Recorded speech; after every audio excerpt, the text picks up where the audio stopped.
مولا 24 گھنٹے میری تلاش و کوشش کیا ہونی چاہیے, میں اس 24 گھنٹے کو آخر گزاروں تو کیسے گزاروں. لہذا امام موسیٰ کاظم علیہ السلام فرماتے ہیں اللہم صلی علی محمد وعلی محمد, فرماتے اجتہدوا فی ان یکون زمانکم 4 ساعات, کوشش کرو, تلاش کرو کہ تمہارا یہ 24 گھنٹہ 4 حصوں میں تقسیم ہو جائے. یعنی اس 24 گھنٹے کو تم کوشش یہ کرو کہ اسے 4 حصوں میں ڈیوائیڈ کرو, 4 حصوں میں بانٹ دو. ساعتن لمناجات اللہ, اس 24 گھنٹے کا ایک حصہ وہ ہونا چاہیے جب تم اپنے خدا سے راز و نیاز کر سکو. دیکھیے عربی زبان میں لفظ عبادت بھی موجود تھا, لیکن امام نے یہ نہیں کہا کہ 1 گھنٹہ یا ایک حصہ اللہ کی عبادت کے لیے, وہ تو تمہاری ذمہ داری ہے, تم کرنا ہی کرنا ہے تمہیں. لمناجات اللہ, اللہ کی مناجات, اللہ کی بارگاہ میں. مناجات اور عبادت کا فرق کیا ہے؟ کہ تمہاری زندگی کا ہر عمل عبادت تو بن سکتا ہے, لیکن ہر عمل مناجات ہو جائے یہ ممکن نہیں ہے. مناجات کیا ہے؟ مناجات کا مطلب گوشے تنہائی میں بندہ اپنے خدا سے رابطہ برقرار کرے. گوشے تنہائی میں بندہ خدا اپنے خدا سے راز و نیاز کی باتیں کرے, بندہ خدا اپنے خدا سے کنیکٹ ہونے کی کوشش کرے, اسی کا نام ہے مناجات. امام کہہ رہے ہیں کہ تمہاری کوشش یہ ہونی چاہیے کہ اس 24 گھنٹے میں تمہارا 1 گھنٹہ یعنی ایک حصہ تم اللہ سے مناجات کے لیے مخصوص کر لو. اس کے بعد فرماتے دوسرا وَسَاعَةً لِأَمْرِ الْمَعَاشِ, اور تمہاری زندگی کے 24 گھنٹے کا ایک حصہ وہ ہونا چاہیے جو امر معاش کے لیے, یعنی روزی روٹی کے لیے. تمہیں کیسے زندگی گزاری ہے, اس کی چارہ جوئی تمہیں کیسے کرنی ہے, تمہیں کیسے دولت کمانی ہے, کیسے تمہیں اپنے بیوی بچوں کا پیٹ بھرنا ہے, کیسے والدین کیا خدمت کرنا ہے, کیسے اعزاء اور اقربا کو زندگی کو بہتر بنانا ہے, یہ ساری چیزیں اس امر معاش میں آ گئی. ساعتن لامر المعاش, ایک حصہ تمہاری زندگی کا 24 گھنٹے میں سے اس کے لیے نکالو. تیسرا حصہ وساعتن, اور کوشش کرو کہ ایک حصہ لمعاشرت الاخوان والثقات, اپنے ان بھائیوں کے ساتھ زندگی گزارو, اپنے ان دوستوں کے ساتھ زندگی گزارو جو قابل بھروسہ ہو. اور ان کی صفت بڑی عجیب صفت بتائی, اور جو صفت بتائی میں امام کی بتانے جا رہا ہوں ممکن ہے کہ ہم بالکل اس کے برعکس چل رہے ہوں. وہ کیا ہے؟ امام نے کہا الذین یعرفونکم عیوبکم, یہ جو قابل بھروسہ لوگ ہیں جو تمہارے بھائی ہیں, یہ کون ہے؟ ان کی صفات کیا ہے؟ کن کے ساتھ امام کہہ رہے اٹھنا بیٹھنا ہے؟ امام کہہ رہے ان کے ساتھ اٹھو بیٹھو جو تمہارے عیوب کو تم سے بیان کریں, تمہارے عیوب کو تم سے بیان کریں. میں ایک چھوٹی سی مثال دیتا ہوں. میں مجلس پڑھ کے باہر نکلا, ایک میرے جاننے والے ہیں, انہوں نے ہاتھ ملایا, کہا مولانا کم سے کم مجلس پڑھنے سے پہلے کچھ تیاری کر لی ہوتی, کچھ کتابوں کو پڑھ لیا ہوتا, الفاظ کو کچھ مرتب کر لیے ہوتے, تب آپ منبر پہ جاتے. اب یہ بتائیے یہ آدمی اگر دوبارہ مجھے ملے گا تو کیا میں اس کا ذہن میں میرا تصور کیا ہوگا؟ کہ بتائیے ان کے پاس میں نے اتنی کوشش کی, محنت کی, اور یہ میرے عیوب کی تلاش میں ہے یا نہیں؟ آج ہمارے سماج و معاشرے میں وہ افراد کہ جو امر بالمعروف اور نہی عن المنکر کرتے ہیں, ان کی ویلو یہی آج. یعنی وہ افراد جو آپ کی ایک چائے کے لیے, آپ کے کچھ پیسے ہڑپ کرنے کے لیے, آپ سے قرضہ لینے کے لیے, آپ کی وہ تعریف جو آپ اس کے مستحق بھی نہیں ہے, وہ آپ کے چہرے پہ کر رہا آدمی مسکرا رہا ہے کہ بہت اچھا, یہ آدمی میرا سب سے اچھا دوست ہے. لیکن اسی کے برخلاف وہ دوست جو آپ کو گوشے تنہائی میں لے کر جائے کہ حضور والا نماز بھی آپ کی واجب ہوتی ہے, بقیہ ہوٹل میں جتنا وقت دیتے اس کے 1/4 وقت بھی مسجد میں گزار دو تو خدا تمہیں بہت عزیز رکھے گا. یہ عیب تمہارے اندر ہے, تمہیں اسے سدھارنا ہوگا. نماز صبح میں تم نظر نہیں آتے, تمہیں نظر آنا ہوگا. تم مجلس میں باہر ہی بیٹھے رہتے ہو, فرش ازا پہ جگہ خالی ہوتی, تمہاری ذمہ داری آ کے بیٹھو. آپ بتائیے ایسے لوگوں کو کون پسند کرتا ہے؟ لیکن امام کہہ رہے ہیں کہ تمہارے اس 24 گھنٹے میں کچھ حصہ تمہیں ایسے لوگوں کے ساتھ گزارنا ہوگا اگر تمہیں واقعا وہ زندگی چاہیے جو اہل البیت کو پسند ہے, وہ زندگی چاہیے جو خداوند متعال کو پسند ہے. اس لیے کہ آج کے اس زمانے میں ہر انسان تمہاری تعریف تو کرتا نظر آئے گا, لیکن بہت کم ایسے افراد ملیں گے جو تمہارے عیوب کو تم تک پہنچائیں. اور کیا ہی لطیف تعریف, خدا کی قسم, چھٹے امام جعفر صادق علیہ السلام امام کہتے ہیں احب الی اخوانی من اہدى الی عیوبی, میرا سب سے عظیم, میرا سب سے محبوب ترین بھائی وہ ہے جو میرے عیوب کو مجھے ہدیہ کرے. یہ لطیف پہلو ان کے لیے جو امر بالمعروف کرنا چاہتے ہیں. کبھی کبھی کچھ لوگوں کو جوش تو ہے امر بالمعروف کا, لیکن ان کا طریقہ غلط ہے. بجائے یہ کہ سامنے والے پہ کوئی اثر, اس کا ریئیکشن الٹا ہو جاتا ہے, ریئیکشن ہو جاتا ہے, اثر ہی نہیں ہوتا بلکہ اس کے برعکس ہو جاتا ہے. اسی لیے امام نے کہا کہ جب عیوب کو بیان کرو تو ہدیے کی صورت میں بیان کرو. ہدیہ کیا ہوتا ہے؟ تحفہ. تحفے کو کیا کرتے ہیں؟ آپ کا تحفے کو سب سے بڑی خاصیت یہ ہے کہ تحفہ چھپا کر اسے پیک کر کے آج ہمارے سماج و معاشرے میں دیا جاتا ہے کہ دیکھنے والے کو جب وہ ایکسپٹ کرے، ریسیو کرے تو اسے بڑا اچھا محسوس ہو.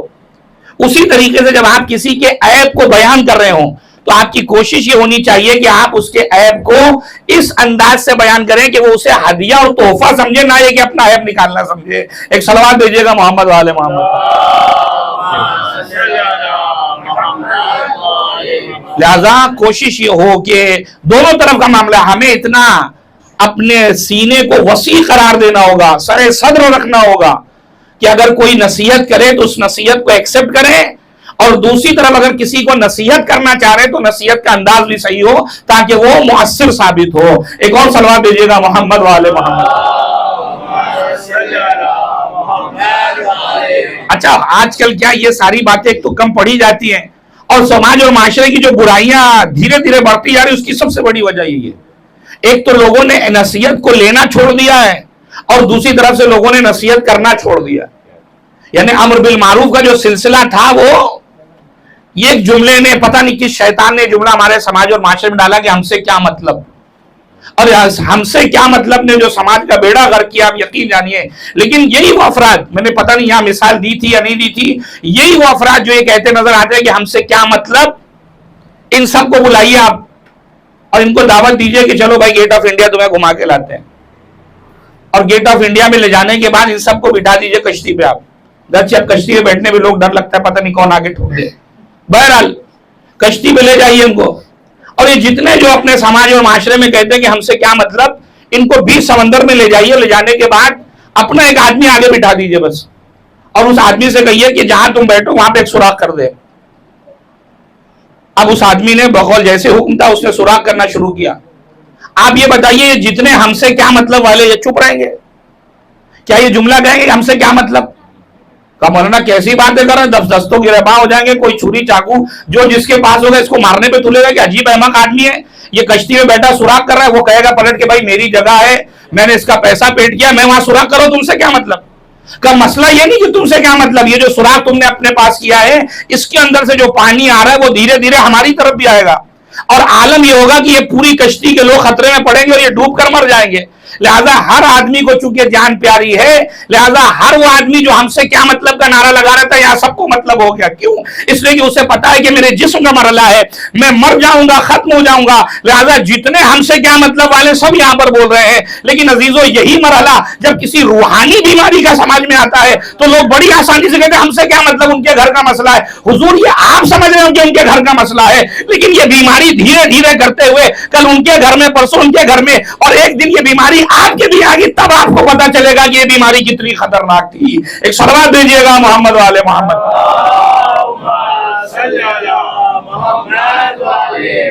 لہذا یہ ہم سے کیا مطلب کا نعرہ اسلامی نعرہ نہیں ہے. اسلامی نعرہ امر بالمعروف کا نعرہ ہے، اسلامی نعرہ نہیں انل منکر کا نعرہ. ہم سے مطلب ہے امر بالمعروف کرنا میری ذمہ داری ہے، نہیں انل منکر کرنا میری ذمہ داری ہے. یہ نعرہ غلط نعرہ، جو لوگ کہتے ہیں ہم سے کیا مطلب، یہ اسلامی نعرہ نہیں ہو سکتا.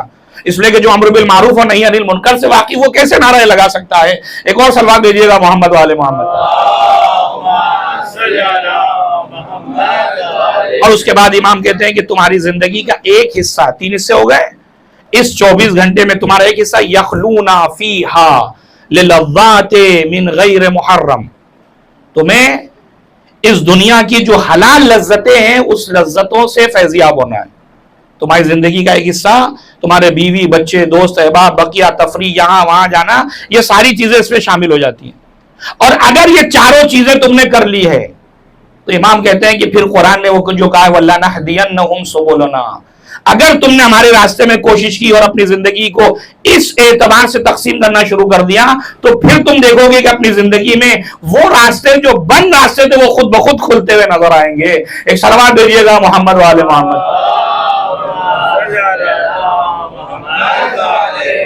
لہذا آپ جانتے ہیں کہ امام کاظم کی جو ولادت کی تاریخ ہمارے سماج اور معاشرے میں جس کو لے کر اکثر اختلافی صورتحال پیش آتی ہے، اور وہ ہے 7 صفر کی تاریخ.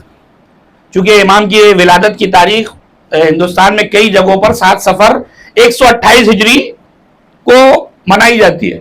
حالانکہ میں چونکہ خود جب میں ایران میں تھا میں خود تاریخ کا ہی اسٹوڈنٹ ہوں, میں نے وہاں تخصص کیا تاریخ میں, میرا اپنا ریسرچ اور اساتذہ سے جو کچھ حاصل کیا وہ یہ کہتا ہے کہ امام کی 7 سفر والی تاریخ غیر معتبر ہے. اس کی وجہ یہ ہے کہ چونکہ دیکھیں تاریخی جب کوئی مسئلہ ہو تو اس تاریخی مسئلے میں آپ کو دلائل جمع کرنے ہوتے ہیں, آپ کے پاس شواہد ہونے چاہیے, ان قرائن کے ذریعے سے آپ یہ فیصلہ کرتے ہیں کہ یہ چیز صحیح ہے زیادہ یا صحیح نہیں ہے. اس کی وجہ یہ ہے کہ 7ویں امام کی جو ولادت ہو رہی ہے وہ مدینے میں نہیں ہو رہی ہے, امام کی ولادت ہو رہی ہے مقام ابوا پر. مقام ابوا کہاں پر ہے؟ مقام ابوا مکے سے اور مدینے کے بیچ میں. تو سوال یہ پیدا ہوتا ہے کہ آخر امام مدینے میں کیوں نہیں پیدا ہوئے, امام مقام ابوا میں کیوں پیدا ہو رہے ہیں؟ تو اس کا جواب تاریخ آپ کو دے گی کہ جب امام کی والدہ جناب حمیدہ یا حمیدہ دونوں پڑھ سکتے ہیں, جناب حمیدہ خاتون حاملہ تھی اور آپ حج کے موسم میں 6 امام نے آپ کو حج پر لے کر گئے, اور حج پر لے جانے کے بعد حج کے جب اعمال انجام دے چکے جو تقریباً 12-13 ذی الحجہ تک یہ سارے اعمال مکمل ہو جاتے, اس کے بعد فرصت حاجی صاحب اپنے گھر کی طرف چل پڑے. اور اگر 14 کو بھی آپ فرصت پاتے تو مقام ابوا مکے سے تقریباً 4 سے 5 دن کا فاصلہ ہے. یہ مقام ابوا وہ جگہ ہے جہاں پہ جناب رسول اللہ کی والدہ جناب آمنہ بھی دفن ہے. جناب آمنہ اسی مقام ابوا, ایک قریہ کا نام, ایک بستی تھی وہاں پر جناب آمنہ دفن ہے, رسول اللہ کی والدہ گرامی. جناب امام جعفر صادق علیہ السلام جب مکے سے نکلے اور آپ اپنی جدہ ماجدہ کی قبر مبارک پہ گئے, اسی ایام میں آپ کی ولادت یعنی 7ویں امام کی ولادت کا مرحلہ نزدیک آیا اور ولادت ہوئی ہے. تو ایام حج تو ختم ہو رہے 13-14 کو, یعنی اسی لیے مورخین نے ایک اور جو قول لکھا ہے وہ 20 ذی الحجہ رکھا ہے. یہ زیادہ معتبر ہے بنسبت 7 سفر کے, چونکہ 7 سفر والی اگر آپ روایت مانتے تو اس کا مطلب آپ کو ماننا پڑے گا کہ 6 امام کم سے کم پورا محرم, پورا اس کے ذی الحجہ کا آدھا, پورا محرم اور سفر تک وہاں رکے, تبھی تو 7 سفر کو ولادت ہو رہی ہے. ورنہ صرف ولادت کرانے کے لیے آپ مدینے کو چھوڑ کر مقام ابوا پہ نہیں آ سکتے. ایک صلوات دیجیے گا محمد والے محمد. لہذا شواہد اور قرائن اور عقلی دلائل سے یہ چیز ثابت ہوتی ہے کہ امام کی ولادت کا مرحلہ جو ہے وہ 7 سفر نہیں ہے. چونکہ دوسری جگہ پہ چونکہ ایران اور عراق میں جو پہلے مشہور ہے وہ 7 سفر کو امام حسن کی شہادت کی مجلس ہوتی ہے, وہاں کوئی ولادت کا مرحلہ نہیں ہوتا. اس کے بعد بادشاہ جو صفوی بادشاہ تھے خاص طور سے ایران میں, اس میں سے کسی ایک کی ولادت جو ہے وہ 7 سفر کی تھی. اس نے یہ سوچا کہ اس میں تو جو ہے وہ بعض لوگ جو ہے وہ غم مناتے اور میری ولادت کی تاریخ غم میں آ کے نکل جاتی ہے, تو کیا بہتر ہوتا کہ 7 سفر کو کوئی ایسی چیز شروع کی جائے جس کے بعد جو ہے وہ ولادت کا مرحلہ ہو اور میری خوشی بھی اس میں جو ہے وہ شامل ہو جائے. لہذا اس عنوان سے, لیکن اس کے باوجود میرا جو کہنے کا مقصد ہے, جو آیات اعزام سے اس مسئلے میں پوچھا گیا کہ آخر یہ اختلافی چیزیں, کچھ لوگ کہتے ہیں امام حسن کی شہادت کی تاریخ ہے 7 سفر, کچھ لوگ کہتے ہیں کہ 7ویں امام کی ولادت کی تاریخ ہے 7 سفر, تو کریں تو کیا کریں؟ آپ نے کہا جھگڑے کا کوئی سوال ہی نہیں اٹھتا. بہترین رائے حل یہ ہے کہ 7 سفر کو آپ مجلس و محفل جو بھی منعقد کرنا ہے کریے, فضائل جو ہے وہ جناب امام کاظم کے پڑھیے, مصائب کے نام پہ امام حسن کے پڑھ دیجیے, تاکہ دونوں روایتوں کا مصداق ہو جائے اور آپ کا مسئلہ بھی حل ہو جائے. ایک صلوات دیجیے گا محمد والے محمد. لہذا کوئی بڑا اتنا ایشو نہیں کہ اس پر ہم ڈیبیٹ کریں اور بحث کریں کہ یہ کیسے وہ کیسے نہیں. ٹھیک ہے, تاریخ ہے, بالاخر بہت سی چیزوں میں گڑبڑیاں کی گئی ہیں, بہت سی چیزیں یہاں تک آنے میں اس کو جو ہے وہ نکات کی بنیاد پر بہت سی بنیاد پر چینجز آئے ہیں, تو کوئی مسئلہ نہیں. ہمارے لیے مہم یہ ہے کہ ہم ذکر اہل بیت سے کیا سیکھے, اہل البیت کی زندگی سے ہم نے کیا لیا, یہ میرے لیے مہم ہے. ایک اور صلوات بھیجیے گا محمد والے محمد. تو امام کی تاریخ ولادت آپ کے ذہن میں آ گئی. 20 ذی الحجہ زیادہ معتبر ہے, گرچہ 7 سفر کی تاریخ بھی بتائی گئی ہے. ہجری 128 128 ہجری. 128 ہجری کا مطلب یہ نکل رہا ہے کہ 5ویں امام اس دنیا سے جا چکے ہیں. 5ویں امام جو آپ کے دادا ہوں گے, یعنی 114 ہجری میں امام باقر کی شہادت ہو چکی ہے. 7ویں امام اپنے والد بزرگوار امام جعفر صادق علیہ السلام کے زمانے میں پیدا ہوئے. خوب زندگی گزارتے گزارتے 20 سال آپ نے اپنے والد بزرگوار کے ساتھ گزارے مدینے میں, اور 148 ہجری میں 6 امام کی شہادت ہو گئی. 6 امام کی شہادت کے بعد اب امامت کی ذمہ داری کس کے پاس آ گئی؟ 7ویں امام کے پاس آئی. لہذا اب امام علیہ السلام نے اپنے کردار کو اب دیکھیے زمانہ بھی بڑا چینج ہو گیا ہے. جب امام پیدا ہوئے تو بنی امیہ کا آخری دور چل رہا تھا. بنی امیہ کی جو حکومت ہے وہ 132 ہجری تک ہے, اور امام پیدا ہوئے 128 میں, 4 سال کم سے کم آپ نے بنی امیہ کا دور دیکھا ہے. اور 132 کے بعد سے اب بنی عباس کا سلسلہ شروع ہوا ہے, جو آخر تک تقریباً 550 سال تک یہ سلسلہ جاری رہا ہے بنی عباس کا. اور یہ بنی عباس, بعض افراد سوچ رہے ہیں کہ بنی عباس کون ہے, ایک اور سلوات بھیجیے گا محمد والے میں. دیکھیے میرے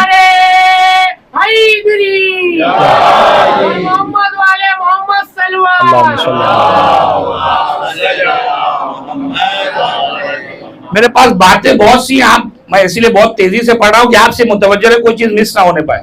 ایک اور سلوات بھیجیے گا محمد والے محمد.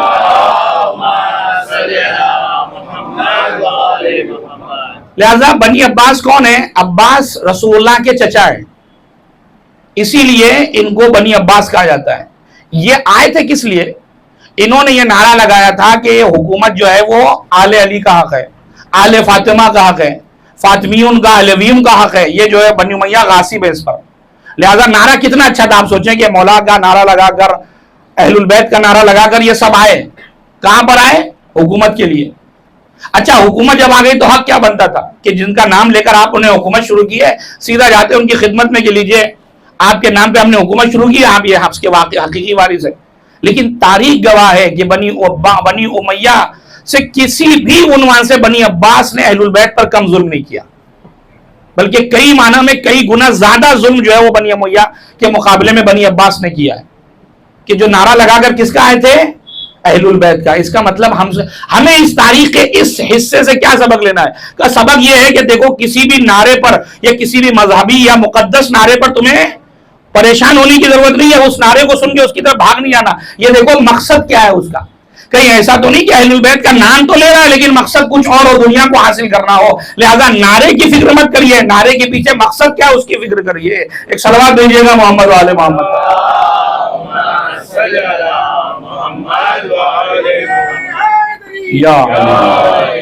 اب مولا امام کاظم جب آئے ہیں 148 ہجری میں منزل امامت پر, اس وقت کون ہے؟ منصور دوانقی ہے. تقریباً امام نے 10 سال اس کی حکومت میں گزارے. اس کے بعد مہدی آیا. آپ دیکھیں نام بھی کیسے چن چن کے ان لوگوں نے رکھے تھے. اس کے پیچھے بھی حکمت ایک پوری تاریخ ہے کہ انہوں نے اپنے بیٹوں کے نام مہدی یا ہادی کیوں رکھا. وہ پوری تاریخ ہے, میں اس کی طرف نہیں جا رہا. خوب, اس کے بعد مہدی کا جب زمانہ آیا تو امام نے 11 سال اس کی زندگی میں گزارا. ہادی اس کے بعد 1 سال. اس کے بعد آخری مرحلے میں ہارون ملون آیا, جس کی حکومت میں آپ نے تقریباً 13 سال زندگی گزاری ہے. کل امامت کا آپ کا جو مرحلہ ہے وہ 35 ایئرز کا ہے امام کاظم کا, اور آپ کی کل عمر 55 سال کی ہے. 20 سال والد صاحب کے ساتھ گزارے اپنے, اور 35 سال اپنے امامت کے گزارے. آپ کی والدہ جناب حمیدہ خاتون, آپ کی زوجہ جناب نجمہ خاتون, جس سے امام رضا علیہ السلام کی ولادت باسعادت ہوئی ہے. ایک صلوات بھیجیں گے محمد والے محمد.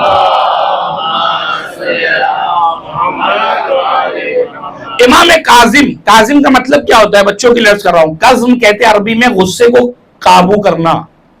قرآن کی آیت والکاظمین الغیظ, وہ لوگ کہ جو غیظ و غضب کو قابو میں کر لیتے ہیں, ان کو کہتے ہیں کاظم. کاظم یعنی غصے کو قابو کرنے والا. امام علیہ السلام چونکہ بہت زیادہ غصے کو کنٹرول میں رکھتے تھے, لہذا آپ کا لقب ہی جو ہے وہ کاظم پڑ گیا. اور مجھے نہیں لگتا انبیاء میں, اولیاء میں کہیں پر بھی یہ لقب کسی کو ملا ہے. یہ امام کا خاص لقب تھا. آپ کی کنیت میں ابو الحسن آپ کی کنیت ہے. بسا اوقات ابو الحسن اول بھی کہا جاتا ہے, ابو الحسن ماضی بھی آپ کے کنیت میں شامل ہے. اور آپ کے القاب اعلیٰ ماشاءاللہ, میں نے کہا کہ ابھی جناب کاظم آپ کا لقب ہے, آپ کا لقب زین المجتہدین ہے, تقی, نقی, یہ سارے القاب الحمدللہ. اور ان تمام القاب میں جو سب سے مشہور لقب ہے وہ ہے باب الحوائج.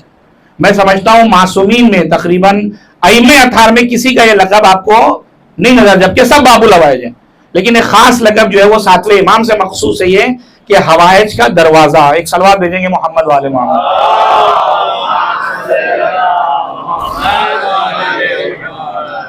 لہذا امام علیہ السلام کی بڑی مختصر سی تاریخ میں نے صرف بچوں کے لیے عرض کی تاکہ ان کے ذہن میں یہ بات کسی گوشے میں پڑے رہے, کبھی ان کے کام آئے گی.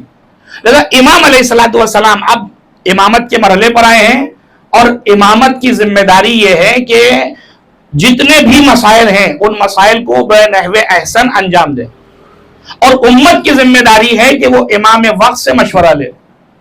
لہذا قرآن کی جو آیت میں نے پیش کی تھی والذین جاہدوا فینا، وہ لوگ کہ جو ہماری راہ میں کوشش کرتے ہیں، ہم ان کے لیے دروازے کھولتے ہیں. اب دیکھیے دروازہ کیسے کیسے کھولا ساتویں امام کے زمانے میں.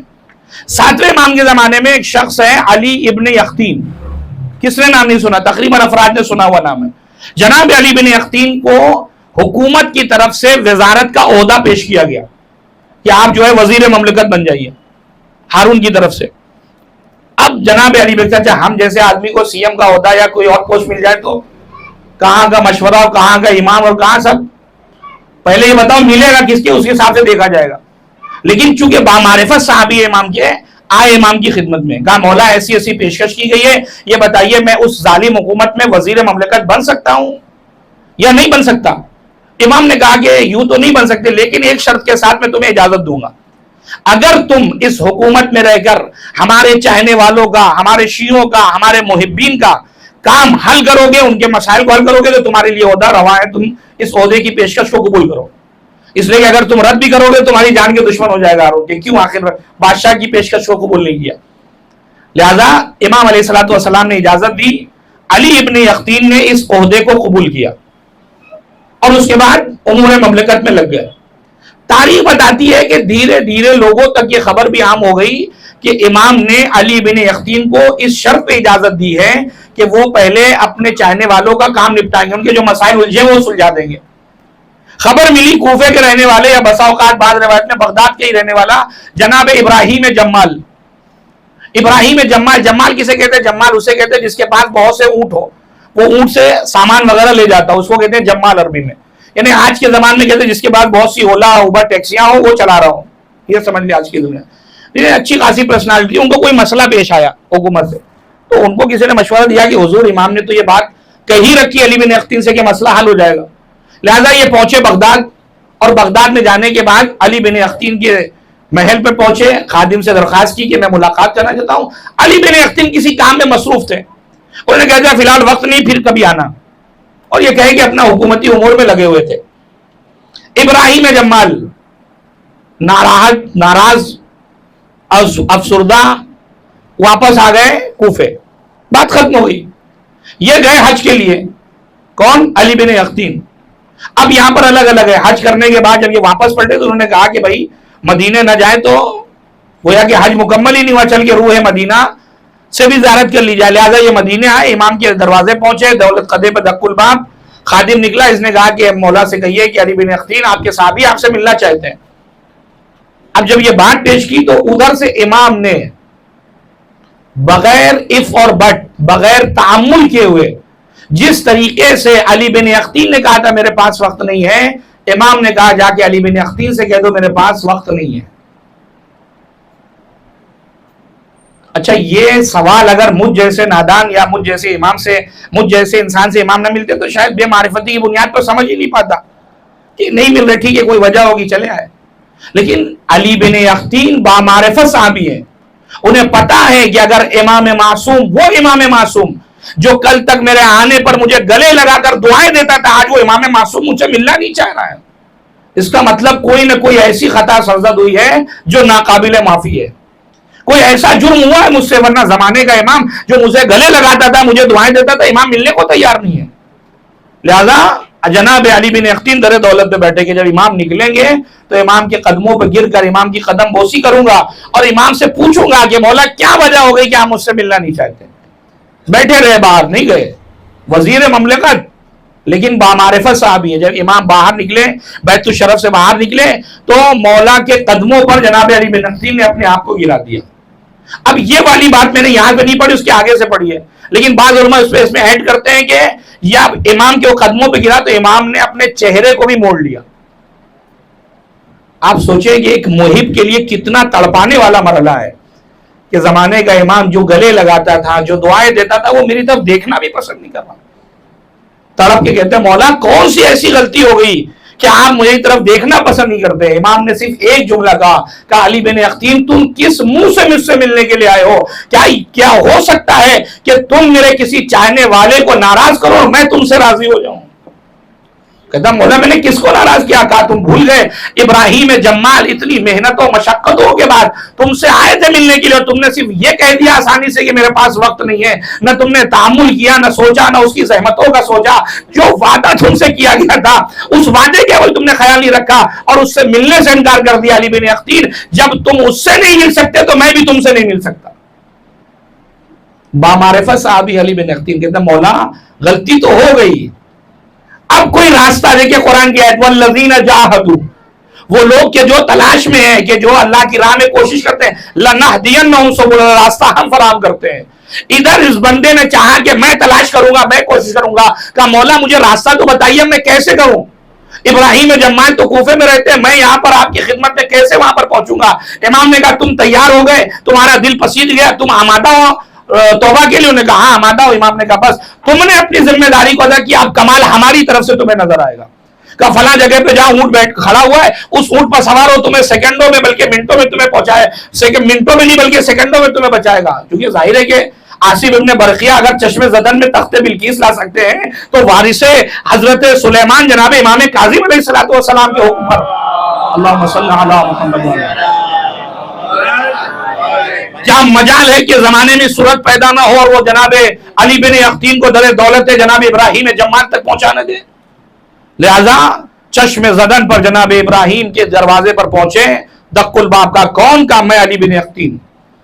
ابراہیم جمال کہتے ہیں کہ میرے در پر تمہارا کیا کام ہے؟ میں تو گیا تھا آپ کے پاس تو ٹائم ہی تک کا نہیں، ابراہیم باہر نکلو۔ آنکھوں میں اشک ہے، کہا ابراہیم جمال تمہیں نہیں پتا، میں نے تم سے ملنے سے انکار کیا تھا، میں نے تمہیں ناراض کیا تھا، زمانے کے امام نے مجھ سے ملنے سے انکار کر دیا۔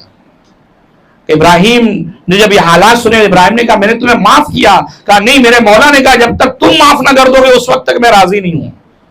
ابراہیم مجھے معاف کر دو، لیکن ابھی بھی دیکھیے معرفت کی اس کس معراج پر جناب علی بن اختین ہے، فرماتے ابراہیم ابن جمال سے علی اے ابراہیم ایسے نہیں، میں اپنے رخسار کو زمین پہ رکھتا ہوں، تم اپنے پیروں کے نشان میرے اس رخسار پہ بنا دو تاکہ میں جا کر اپنے امام کو بتا سکوں کہ مولا ابراہیم سے معافی مانگ کر آ رہا ہوں۔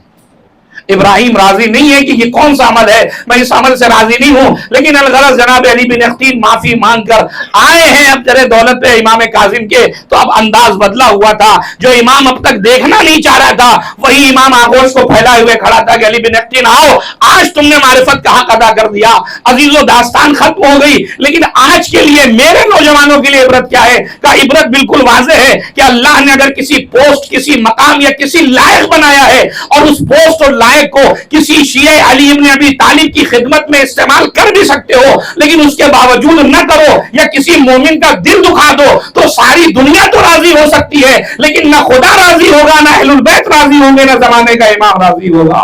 ایک صلوات دیجیے گا محمد وآل محمد۔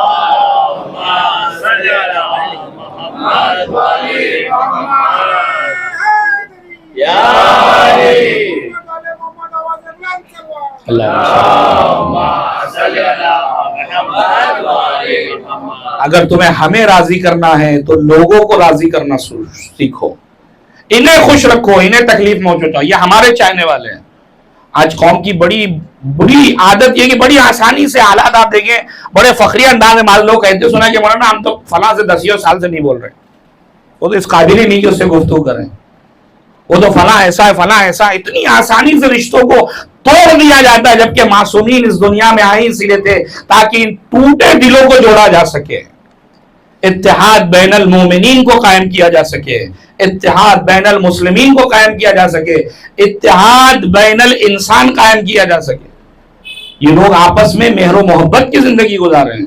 امام علیہ السلام نے اس واقعے سے ہمیں سب سے بڑا درس یہ ملتا ہے کہ امام کاظم کبھی بھی اس انسان کو دوست رکھ ہی نہیں سکتے کہ جو کسی دوسرے کا دل دکھا کر یہ سوچے کہ میں زمانے کے امام کو مسجد میں بیٹھ کر اجل اللہ ظہوری سے کام نہیں بننے والا، بلکہ بسا اوقات میں ایک قدم اور آگے بڑھ کے کہوں ہوتا کیا ہے، فلاں صاحب سے میں نے 10,000 روپے قرض لے لیے، منظور بھائی سے میں نے 10,000 روپے قرض لے لیا میں نے، اور مجھے جو ہے وہ اچانک میں چلا زیارت پہ، بجائے یہ کہ میں انہیں 10,000 روپے قرض واپس کرتا، میں ایک میسج کر رہا ہوں کہ میں جا رہا ہوں زیارت کرنے کے لیے، جو بھی غلطیاں ہوں گی مجھے معاف کر دیجیے گا۔ وہ بندے خدا 2 مہینے سے آپ سے کہہ رہا ہے کہ میرا قرض واپس کر دیجیے، آپ اس کو میسج میں بھیج رہے ہیں کہ مجھے معاف کر دیجیے گا۔ تو معافی ایسے نہیں مانگی جاتی. جس رشتے سے جس سلسلے سے معافی ہے, معافی کا طریقہ ویسے ہونا چاہیے. اگر ابراہیم جمال کا دل دکھایا ہے تو انہیں راضی کرنا ہوگا, کسی کا پیسہ لیا ہے تو پیسہ دے کر وہ راضی ہوگا, نہ یہ کسی معافی مانگنے سے اور جو میسج کرنے سے کوئی خوش ہو جائے گا. ایک صلوات دیجیے گا محمد وآل محمد. اور یہ یاد رکھیے گا, اہل البیت اطہار حقوق العباد میں انتہائی سخت ہے. ایک مرتبہ خدا کا حق, اللہ اپنا حق تو ہو سکتا ہے معاف کر دے, لیکن حقوق العباد کا بندے کا حق ہے, جب تک وہ نہیں معاف کرے گا ہم بھی تمہیں معاف نہیں کرنے والے. لہذا حقوق العباد کی ہمیں فکر کرنا ہوگی قیامت میں, جس کا جواب ہمیں دینا ہے. یقیناً یہ محبت اہل بیت ہمیں جنت تک لے کے جائے گی, لیکن وہ محبت جو آپ کو اعمال سے دور کر دے, وہ محبت جو عبادتوں سے دور کر دے, وہ محبت جو خدا سے آپ کو دور لے جا رہی ہو, وہ صحیح معنی میں وہ محبت اہل بیت ہے ہی نہیں. محبت اہل بیت تو ان کے دلوں میں تھی جو سلمان بنے, جو ابو ذر بنے, جو قمر بنے. ایک صلوات دیجیے گا محمد وآل محمد. لہذا امام علیہ الصلوۃ والسلام کی زندگی, اور یاد رکھیے گا جس دن سے میں نے واجبات کی پابندی کی ہے, والذین جاہدوا فینا, وہ لوگ کہ جو ہماری راہ میں کوشش کرتے ہیں, تلاش کرتے ہیں, اپنے حقوق کو ادا کرتے ہیں, لنہدینہم سبلنا. قرآن کا وعدہ ہے, خدا کا وعدہ ہے کہ ہم راستے کھولیں گے. تم کر کے تو دکھاؤ اپنی ذمہ داریوں کو, پھر دیکھو اللہ غیب سے کیسے تمہاری مدد کرتا ہے. یہی ساتویں امام کا زمانہ ہے. ابو الحسن خراسانی نیشاپور سے پوری ایک ٹیم تیار ہوئی, کس لیے کہ جا کر مدینے میں امام سے جا کر ملاقات کرو, چیک کرو کہ یہ واقعی امام ہے یا نہیں ہے. یہ امام صادق کی شہادت کے بعد کا واقعہ ہے. اور لوگوں نے تقریباً, کسی نے بعض روایت نے لکھا کہ 30,000 درہم اور 50,000 درہم, بڑی رقم ہوتی ہے, لوگوں نے جمع کیے کہ جا کر ساتویں امام کی خدمت میں تحفہ دینا, اور بڑے بڑے قیمتی لباس لوگوں نے جمع کیے نیشاپور سے کہ امام کی خدمت میں تحفتاً دینا. ابو الحسن خراسانی نکلے نیشاپور سے, کس لیے؟ تاکہ یہ ساری دولت, سارا روپیہ جا کر سارے تحفے تحائف امام کی خدمت میں پیش کریں.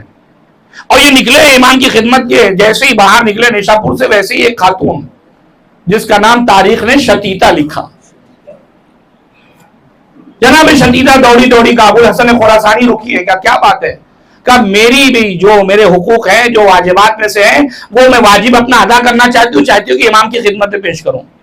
کہ کتنا ہے؟ 1 درہم. کہاں 50,000 درہم کا 1 درہم, تو انہوں سے 1 درہم کا ٹھیک ہے لاؤ, کوئی اہمیت نہیں تھی, جیب میں رکھ لیا. اور ایک چھوٹا سا رومال جو جناب شتیتا نے اپنے ہاتھوں سے بنا تھا, کہ یہ میرے امام کی خدمت میں تحفہ پیش کر دیجیے, وہ بھی کسی کونے میں ڈال دیا کسی میں, کہ اس رومال کی اس قیمتی لباس کے مقابلے میں کیا حیثیت ہے. اور ان سب نے یہ کہا تھا کہ پہلے جانا, یہ سوالات ہیں, اور یہ سوالات مہر لگائے ہوئے ہیں, امام کو رات میں دینا, ساتویں امام کو. اگر صبح جب جواب ملے اور بغیر مہر کھولے ہوئے جواب ملے تو سمجھ جانا کہ امام وقت ہے, سارا پیسہ ان کو دے دینا. لیکن اگر مہر ٹوٹی ہوئی ہو تو سمجھ جانا یہ امام وقت نہیں ہے, کیونکہ ان کو اندر کی خبر ہی نہیں تھی کچھ. تو جب وہ صبح گیا دینے کے لیے تو دیکھا کہ مہر ویسی کی ویسی, اس نے اپنا جیسا بھی معاملہ تھا وہ سارے تحفے تحائف درہم و دینار جتنے تھے وہ امام کی خدمت میں لا کے رکھ دیا. امام نے کہا اس میں سے مجھے 1 درہم بھی نہیں چاہیے, یہ جتنے تحفے ہیں, جتنے درہم و دینار ہیں, سب لے جاؤ. اس لیے کہ تمہیں نہیں پتا, جب تم واپس پلٹ کر جاؤ گے تو وہ جتنے جنہوں نے تمہیں پیسہ دیا تھا وہ سب میرے مذہب سے دور ہو چکے ہوں گے, وہ سب واقفی فرقے کو اختیار کر لیں گے. واقفی اس فرقے کہتے ہیں جو ساتویں امام کے بعد آگے بڑھا نہیں, مانتا ہی نہیں تھا وہ امام کو. وہ ایک پوری علت تھی اس کی کہ کیوں آخر وہ امام کو امام تسلیم نہیں کرتے تھے. ایک سوال بھیجیے گا محمد والے محمد. دیکھیں والذین جاہدوا, جو قرآن کی آیت میں نے سرنامے کلام قرار دی تھی, اس کو دیکھیں آپ. بی بی شتیتا جنہوں نے کوشش کی, تلاش کی, صرف 1 درہم حقوق اللہ علیہ سے نکلا تھا, وہ آپ نے ادا کیا تھا. جب وہ جانے لگا تھا امام نے کہا ابو الحسن خراسانی شتیتا کا 1 درہم تو دیتے جاؤ. کہ مولا چوکا ہو چکے, بھولا بیٹھا تھا کہ 1 درہم کی کوئی حیثیت ہی نہیں تھی. اس نے وہ 1 درہم نکال کر امام کی خدمت میں دیا. کہا وہ رومال بھی جو شتیتا نے دیا وہ بھی مجھے دو. اور وہ رومال لیا, اور لینے کے بعد کہا رکو. امام نے خود جو ہے وہ 40 درہم امام نے ابو الحسن خراسانی کو دیے کہ جا کر میری طرف سے شتیتا کو یہ دینا, اور یہ کہنا کہ اس میں سے کوئی درہم و دینار اپنی تجہیز و تکفین کے لیے رکھو, اس لیے کہ 18 دن کے بعد تمہاری موت واقع ہونے والی ہے. اور شتیتا گھبرانے کی ضرورت نہیں ہے, یہ ہمارے کفن کا ٹکڑا, یہ میرے جسم پر جو میں لباس پہنتا تھا اس لباس کا ایک ٹکڑا ہے وہ امام نے دیا کہ یہ دینا کہ کفن میں اسے بھی رکھیں، اور شتیتا سے کہنا گھبرانے کی ضرورت نہیں، میں زمانے کا امام ان کی نماز جنازہ پڑھانے کے لیے آؤں گا۔ یہ کون ہے؟ شتیتا ہے۔ کیا کیا انہوں نے؟ کوئی بہت درہم و دینار دیا تھا؟ کہا نہیں، صرف اپنے جو واجبات تھے ان واجبات کے لیے کوشش کی تھی اور اس واجبات کی ادائیگی کی، ادھر سے جزا کے طور پر امام نے درہم سے بھی نوازا، امام نے کفن کا ٹکڑا بھی دیا ہے، امام نے نماز جنازہ پڑھانے کا وعدہ بھی کیا ہے، جو ہمیں درس یہ دیتا ہے کہ اگر تمہیں امام کو اپنے پاس بلانا ہے تو کردار کو بلند کرنا ہوگا، جتنا کردار بلند ہوتا چلا جائے گا اتنا امام سے نزدیک ہوتے چلے جاؤ گے۔ ایک صلوات دیجیے گا محمد والے محمد۔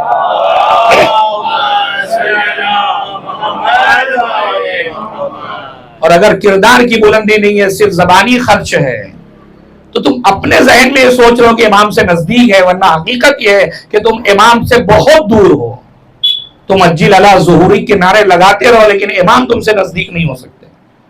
اگر نزدیکی امام سے چاہتے ہو تو کردار کی بنیاد پر، اور یہی وہ کردار ہے جو جناب ابو طالب علیہ السلام نے پیش کیا ہے۔ آپ دیکھیں جناب ابو طالب کی زندگی اٹھا کر دیکھیں، ایک بندہ کتنے کمال تک جا سکتا ہے، کتنے کمال تک جا سکتا ہے۔ کہ ہم نے پیغمبر کے لیے سنا ہے کہ پیغمبر نے جب کنکریاں ماری تو قرآن کہتا ہے وما رمیت اذ رمیت ولکن اللہ رمی۔ پیغمبر یہ کنکریاں آپ نے نہیں ماری بلکہ کس نے ماری؟ اللہ نے ماری۔ یعنی بندے کے فعل کو خدا اپنا فعل کہہ رہا ہے۔ یہ بندے کی معراج نہیں تو اور کیا ہے کہ بندہ کوئی کام کرے اور خدا کرے کہ تم نے نہیں بلکہ میں نے کیا، یہ بندے کی معراج ہے۔ اگر مقام جناب ابو طالب کو سمجھنا ہے تو قرآن کی آیتوں سے سمجھو۔ قرآن کہتا ہے الم یجدک یتیما فآویٰ، پیغمبر ہم نے آپ کو یتیم پایا تو کیا ہم نے آپ کو پناہ نہیں دی تھی؟ سوال میرا یہ کہ پناہ دینے والا تھا کون؟ کیا پناہ دینے والی ذات تھی ابو طالب کی؟ جس طریقے سے رسول کے فعل کو اللہ اپنا فعل کہہ رہا ہے ویسے ہی ابو طالب کے کردار کو سمجھو۔ پالا ابو طالب نے ہے، خدا کہہ رہا تم نے نہیں بلکہ میں نے پرورش کی ہے۔ ایک صلوات لیجیے گا محمد والے محمد۔ یہ جناب ابو طالب ہے، کوئی معمولی شخصیت نہیں ہے۔ مکے میں قحط آیا ہے، چاروں طرف لوگ دعائیں مانگ رہے، حبل حبات جو بڑے بڑے بت سے ان کے سامنے گڑ گڑا رہے ہیں کہ کچھ تو بارش کے کچھ خطرات برسا دیجئے، کچھ نہیں ہوا۔ سارا مکہ جمع ہوا کہاں پر؟ جناب ابو طالب کے دروازے پر۔ اور یہ واقعہ جو میں پیش کر رہا ہوں مجھے کہیں نہ کہیں لگتا ہے جناب ابو طالب سے لوگوں جو دشمنی وہ اسی واقعے کی بنیاد پر ہے۔ وہ واقعہ کیا ہے؟ آئے کیا حضرت ابو طالب اے سید بتا ہم نے تو بڑی کوششیں کر لی، اپنے خداؤں سے سب کچھ مانگ لیا لیکن کچھ بنا نہیں، اب آپ چل کے دعا کر دیجئے، اب آپ چل کر دعا کر دیجئے۔ اس سے دیکھیں جناب ابو طالب نکلے تو ہیں دعا کے لیے لیکن جناب ابو طالب کسی بت کدے میں نہیں گئے، کسی بت کے سامنے نہیں گئے۔ جناب ابو طالب کس کے ساتھ نکلے؟ اپنے بیٹے اپنے بھتیجے کو لے کر، رسول اللہ کو لے کر نکلے، اور اس انداز سے نکلے کہ آنے کے بعد خانہ کعبہ کے پاس آنے کے بعد جناب ابو طالب نے کیا فرمایا؟ وَبْيَزَّا يُسْتَسْقَى الْغَمَامُ بِوَجْهِهِ، یہ شعر پڑھے جناب ابو طالب نے۔ اور جناب ابو طالب بہت بڑے شاعر تھے، میں بتاتا چلوں آپ کو، پورا دیوان جناب ابو طالب کا موجود ہے شاعری میں۔ اور کیوں نہ ہو، جس کا بیٹا جو ہے وہ نہج الفصاحت و بلاغت کا مالک ہو، اس کا باپ شاعر نہ ہوگا تو اور کون ہوگا؟ ایک صلوات دیجیے گا محمد والے محمد۔ دیکھیں شاعر ہونا کوئی بری صفت نہیں ہے لیکن کب تک؟ جب تک اہل بیت کے در پر ہے، ورنہ قرآن نے ایسے لوگوں کی برائی کی کہا یہ شاعروں کی فکر مت رہیے گا، میرا نبی شاعر وائر نہیں ہے، چونکہ یہ ہر وادی میں اپنے خیال کو گھماتے رہتے ہیں جن کا حقیقت سے کوئی تعلق نہیں ہوتا۔ ہاں مگر وہ جو متقی ہے، جو پرہیزگار ہیں، وہ شاعر صحیح ہیں۔ ایک اور صلوات بھیجیے گا محمد والے محمد۔ اب دیکھیں جناب ابو طالب کس کا واسطہ دے رہے؟ وَبْيَزَّا يُسْتَسْقَى الْغَمَامُ بِوَجْهِهِ، ترجمہ کیا ہے؟ فرماتے ہیں کہ پروردگار تجھے اس سفید چہرے والے کا واسطہ جس سے بادل بھی پانی طلب کرتے ہوں۔ توجہ چاہ رہا ہوں، سمال الیتاما وعصمت للارامل، یہ چہرہ وہ چہرہ ہے جو یتیموں کی پناہ گاہ بنے گا، یہ ذات وہ ذات ہے جو بیواؤں کی پناہ گاہ بنے گی۔ مجھے یہ بتائیے ابھی رسول اللہ نے کیا اعلان رسالت کر دیا؟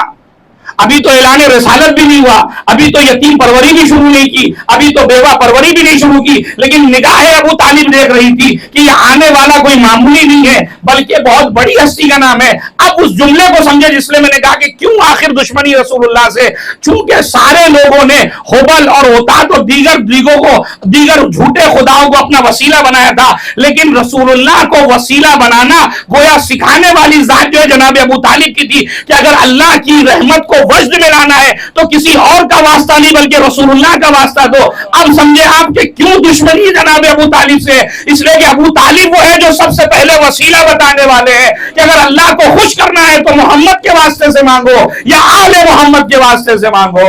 ایک صلوات دیجئے گا محمد و آل محمد۔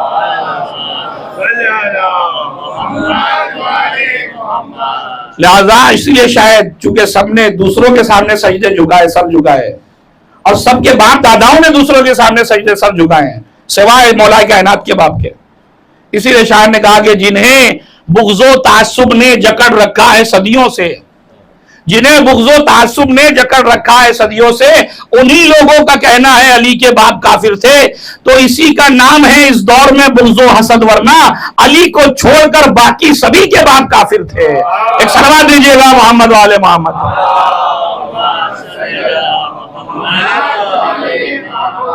تو ایمان ابو طالب پر بحث ہونے سے پہلے احسان ابو طالب پر بحث ہونی چاہیے کہ جناب ابو طالب نے احسان کیا کیا ہے۔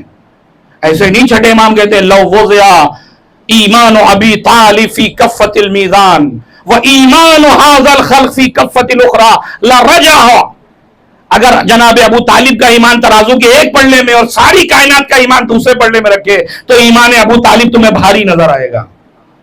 یہ کہنے والی ذات چھٹے امام کی ذات ہے، کوئی مذاق نہیں ہے۔ عصمت کی زبان سے اگر کسی کی تعریف نکل رہی ہو تو آپ سوچیں تو صحیح کہ آخر جناب ابو طالب کس مقام پر ہے، اور مسلمان اتنی آسانی سے ہو تو جناب آخر وقت میں کلمہ پڑھا رہے تھے اور پتہ نہیں کیا کیا۔ اچھا سنا کس نے؟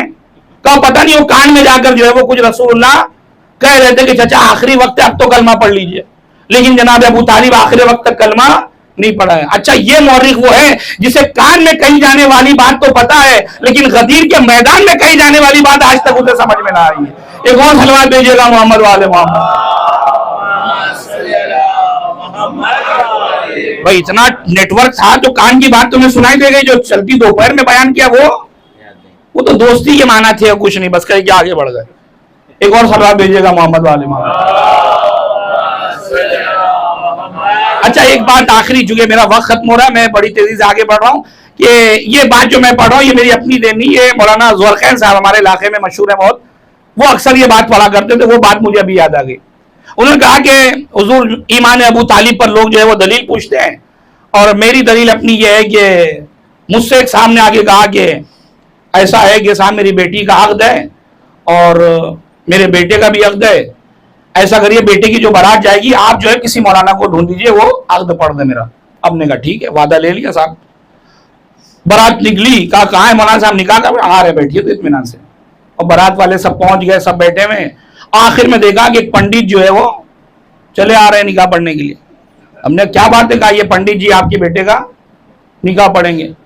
تو ہر آدمی کا عجیب احمق آدمی، بھائی ہم مسلمان ہیں، مسلمان کا نکاح قاضی صاحب پڑھتے ہیں، مولوی صاحب پڑھتے ہیں، پنڈت جی تو نہیں پڑھتے، وہ ٹھیک ہے اپنے دھرم میں وہ پنڈت ہے لیکن ہمارے یہاں ان کا نکاح ویلڈ نہیں ہے۔ کہا واہ، آپ کو اتنی بات سمجھ میں آتی ہے کہ ایک پنڈت جو ہے وہ ایک مسلمان کا نکاح نہیں پڑھ سکتا؟ وہ کیسا رسول تھا کہ جو خود تو مسلمان تھا لیکن اپنا نکاح ایک ایسے سے پڑھا رہا تھا جو آپ کے بقول جو ہے پنڈت تھا۔ ایک صلوات دیجیے گا محمد والے محمد۔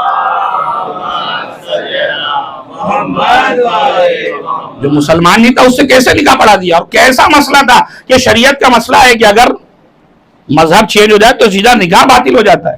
تو جناب فاطمہ بنت اسد اتنے دن عقد جناب ابو طالب میں رسول اللہ چپ رہے، تو کیا معاذ اللہ رسول اللہ کوئی رشتہ داری نبھا رہے تھے؟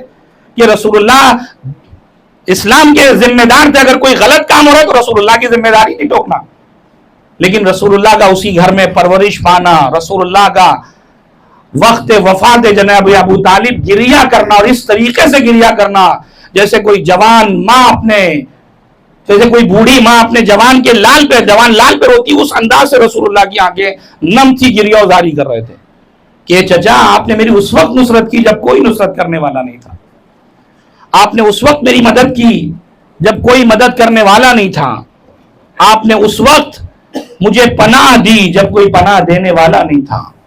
اور یہی وجہ ہے کہ جناب ابو طالب کو بار بار یاد کرتے تھے. اور صرف رسول اللہ کی بات نہیں کر رہا ہوں میں، آپ پوری تاریخ اسلام کو اٹھائیے، معصومین کی زندگی کو اٹھائیے، ہر امام نے جناب ابو طالب کو خراج عقیدت پیش کیا. اس لیے کہ جناب ابو طالب اس ذات کا نام تھا کہ ہر مرحلے میں اپنے بھتیجے کے ساتھ رسالت کے ساتھ کھڑے ہوئے تھے. مجھے دنیا میں کوئی باپ لا کر دکھائیے کہ جسے اپنے بیٹے سے زیادہ بھتیجے سے محبت ہو. رات کے سناٹے میں رسول اللہ کے بستر کو چینج کرنا اور رسول اللہ کے بستر پر اپنے بیٹے کو سلا دینا، یہ کوئی معمولی کمال نہیں تھا. یہ وہ عشق تھا جو اہل بیت اطہار علیہ السلام کا، یا عشق رسالت معاب تھا جناب ابو طالب کے اندر. اور آپ پوری تاریخ اسلام کو اٹھا کر دیکھیے، مجھے لائیے کوئی روایت بھی، جب بھی اسلام پر موقع پڑا یا ابو طالب آگے آئے یا خون ابو طالب آگے آئے. اسلام کی بقا میں جناب ابو طالب نے وہ رول ادا کیا ہے. یہی وجہ ہے کہ جب ابو طالب اس دنیا سے گئے، رسول اللہ کی آنکھیں نم ہیں، علی کو گلے لگا کر گریا کر رہے ہیں. اے علی، آج تنہا تمہارے باپ اس دنیا سے نہیں گئے ہیں، حقیقت یہ ہے کہ آج رسالت مآب کا باپ اس دنیا سے گیا. اور شیب ابی طالب کی سختیوں کا سلسلہ، جناب ابو طالب مستقل تقریباً 84 سال کی زندگی گزارنے کے بعد جناب ابو طالب پوری زندگی مجاہدت کے ساتھ اس دنیا سے رخصت ہو رہے ہیں. آئیے ہم سب مل کر زمانے کے امام کی خدمت میں جناب ابو طالب کا بھی پرسہ پیش کرے، اور امام کے اس جد امجد جسے امام کاظم کہتے ہیں، جسے واقعاً رلا رلا کر زندان میں واقعاً اس طریقے سے مظلومانہ موت واقع ہوئی ہے کہ جب ہارون پہنچا ہے مدینے، اور مدینے پہنچنے کے بعد قبر پیغمبر پر جا کر کہتا ہے السلام علیکہ یا ابن العم، اے میرے چچا کے بیٹے آپ پر سلام ہو. ایک مرتبہ امام کاظم نزدیک آنے کے بعد کہتا ہے السلام علیکہ یا رسول اللہ، السلام علیکہ یا ابتا. باپ کہہ کر جب خطاب کیا اور ہارون کی انا کو ٹھیس پہنچی تو اس نے حکم دیا سپاہیوں کو کہ امام کو گرفتار کرو. اور ملعون امام کو گرفتار کرنے کے بعد روضہ رسول کو خطاب کر کے کہتا ہے اللہ کے رسول، میں آپ سے معذرت چاہتا ہوں کہ آپ کے بیٹے کو گرفتار کر رہا ہوں، اس لیے کہ آپ کا بیٹا معاذ اللہ میری امت میں فتنہ برپا کر رہا ہے، اس لیے میں اسے گرفتار کر رہا ہوں. اور اس کے بعد ہارون نے 2 کاروان بنائے مدینے میں، ایک کاروان تیار کیا بصرہ بھیجنے کے لیے، ایک کاروان تیار کیا بغداد کے لیے، اور کسی کو کوئی خبر نہیں ہے کہ امام کو کس کاروان میں روانہ کرے گا. ہارون نے طے کیا کہ امام کو بصرے کے زندان میں بھیجا جائے، اور امام علیہ السلام کی مدینے سے روانگی، عزیزو اس مدینے کی روانگی بھی آپ کو یاد کرنی ہے جو 28 رجب کو ہونے والا ہے. یہ 25 رجب امام کی شہادت کی تاریخ ہے، اور امام نے بھی مدینے کو چھوڑا ہے تو کس انداز سے چھوڑا امام جانتے تھے کہ اب واپس پلٹ کے نہ آؤں گا. امام رضا کو گلے سے لگایا. امام کثیر العیال ہے، امام کے 19 بیٹے تھے، تقریباً 18 بیٹیاں تھی. امام نے سب کو خدا حافظ کہا. مجھے نہیں پتا کس انداز سے گلے لگایا ہوگا. ہاں ایک باپ بیٹی سے کس انداز سے جدا ہوتا ہے اس کا اندازہ اگر لگانا ہے تو شب 21 رمضان کو آپ آئیے در دولت امیر المومنین پر کہ جب بیٹیوں کو گلے لگا کر چیخ مار کر روئے تھے مولا کیوں آخر رو رہا ہے. ابھی تو آپ نے امام حسن امام حسین کو منع کیا تھا، لیکن زینب ام کلثوم کو گلے لگا کر گریا کر رکھا. تمہیں نہیں پتا جو مصائب یہ برداشت کریں گی وہ میری نگاہیں دیکھ رہی ہے. یہی کوفہ ہوگا جہاں میری بیٹیاں کو بے مخنو چادر گھما. اجرکم اللہ. ہاں عزیزو امام کاظم نے قبر پیغمبر کو خدا حافظ کہا. قبر فاطمہ الزہرا یقیناً مخفی تھی، اسے بھی خدا حافظ کہا. اور ایک مرتبہ میرا امام بصرے کی جانب امام کو لے جایا گیا، ایک زندان میں رکھا گیا. فضل ابن ربیع کی نگرانی میں 1 سال کا عرصہ جب گزر گیا، فضل ابن ربیع ہارون کو لکھتا ہے اے ہارون، میں اس زندان کو، میں اس قیدی کو اب یہاں نہیں رکھ سکتا. میں اس سے کب آخر گفتگو، جب بھی میں اسے دیکھتا ہوں یہ عبادت میں نظر آتا ہے، یہ ہمہ وقت اللہ کی عبادت میں نظر آتا ہے، میں اس پر مزید ظلم نہیں کر سکتا. زندان پہ زندان بدلتے گئے. آپ جانتے ہیں زیارت کے جملے گئے السلام علی المعذب فی قعر السجون، سلام اس امام پر جسے زندان کی تاریکیوں میں رکھا گیا، سلام اس قیدی پر جس کی پنڈلیاں اور جس کی ہڈیاں کا گوشت، ہڈیاں اور گوشت دونوں ایک ہو چکا تھا. کس بنیاد پر؟ زنجیروں کے جکڑنے کی بنیاد پر. امام علیہ السلام حالانکہ ایک مرحلہ وہ آیا کہ جب سندھی بن شاہق نامی ایک یہودی تھا، امام کو اس زندان میں بھی لایا گیا، یہ ملعون روز امام کو کچھ نہ کچھ تکلیف دیتا تھا، اور وہ مرحلہ بھی آیا کہ جب ہارون نے کھجور میں رکھ کر امام کو زہر دیا، امام نے 2 کھجور نوش فرمائے، شاہ زندی کہتا ہے یہ اور کھا لیجئے، امام کہتا نہیں، ان 2 کھجوروں میں تمہارا مقصد پورا ہو جائے گا، اور یہ کہہ کر امام آئے، امام کو 25 کو زہر نہیں دیا گیا، امام کو 22 رجب یا 23 رجب کو زہر دیا گیا، 3 دن تک امام بستر اس طرح پر تڑپتے رہے، نہ کوئی بیٹا ہے، نہ کوئی زوجہ ہے، نہ کوئی بیٹی ہے، امام کی تیمارداری کرے تو کون کرے، امام کا خیال رکھے تو کون رکھے، زہرا کا فرزند اس طرح پر علالت پر تڑپتا رہا۔ عزیزو 3 دن کے بعد جب امام اس دنیا سے رخصت ہو گئے تو امام نے رخصت ہونے سے پہلے ایک شخص کو بلایا کہ جاؤ اسے بلا لاؤ، میں چاہتا ہوں کہ میں وصیت کر دوں، اس لیے کہ وصیت کرنے کے لیے میرا بیٹا موجود نہیں ہے، میں اسے وصیت کرنا چاہتا ہوں کہ مجھے غسل و کفن دینا۔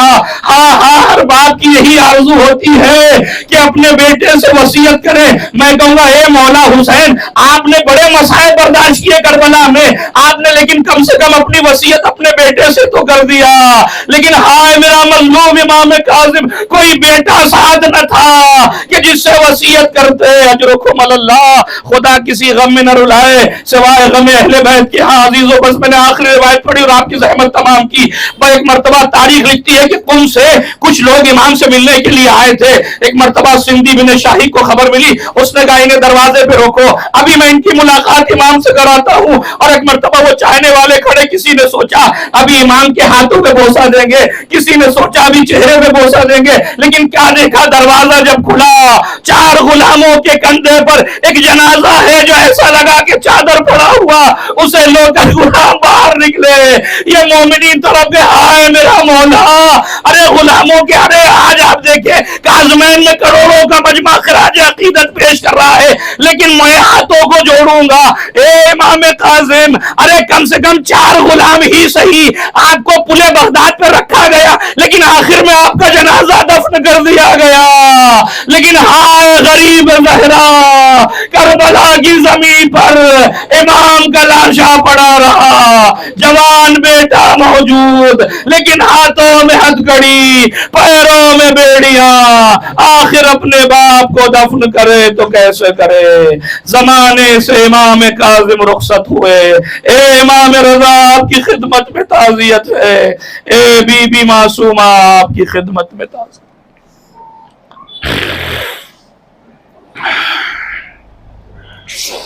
وَسَيَعْلَمُ الَّذِينَ ظَلَمُوا أَيَّ مُنْقَلَبٍ يَنْقَلِبُونَ إِنَّا لِلَّهِ وَإِنَّا إِلَيْهِ رَاجِعُونَ رضا بِقَضَائِهِ وَتَسْلِيمًا لِأَمْرِهِ۔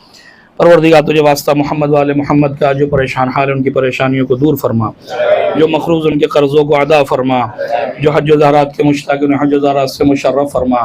خدایا ہماری اس مختصر سے عبادت کو شرف قبولیت عنایت فرما۔ پروردگار تجھے واسطہ محمد والے محمد کا، جو قید و بند کی زندگی گزارے، پروردگار امام کاظم کے صدقے میں انہیں رہائی نصیب فرما۔ پروردگار امام کاظم علیہ السلام باب الحوائج، پروردگار جو مومنین یہاں تشریف رکھتے ہیں، جو مومنات یہاں تشریف رکھتی ہیں، جملہ مومنین و مومنات کی تمام دلی حاجتوں کو رواں فرما۔ پروردگار تجھے واسطہ اہل بیت اطہار علیہ السلام کا مستضعفین و مظلومین عالم کی حفاظت فرما۔ پرچم اسلام سربلند، اسے مزید سربلندی عنایت فرما۔ کفر میں کفر و نفاق کو سرنگو فرما، دشمنان اسلام و تشیع کو نصف و نابود فرما۔ امام کے زمانہ کے ظہور میں تعجیل فرما، ہم سب کو ان کے مخلص غلاموں میں شمار فرما۔ ربنا تقبل منا انک انت السمیع العلیم۔ ایک مرتبہ سورہ حمد اور 3 مرتبہ سورہ توحید کی تلاوت فرما کر مرحوم سید رئیس احمد حسن علی، مرحوم وزیر جانی حسن علی، مرحوم اکبر علی حسن علی، مرحوم اظہار الحسن، مرحوم مولوی تقی رضا، مرحوم صادق میاں جانی، مرحوم میاں جانی، مرحومہ چندہ میاں جانی، مرحومہ شبنم بنت رئیس احمد، مرحومہ زینت رئیس احمد، مرحومہ عذرا بانو، مرحوم پیارے جانی، مرحوم آفتاب حسین، مرحومہ قمر جہاں، مرحومہ طاہر بیگم اور جملہ مرحومین و مرحومات کی ارواح کو ایصال فرما۔ الحمدللہ رب العالمین الرحمن الرحیم مالک یوم الدین، ایاک نعبد و ایاک نستعین۔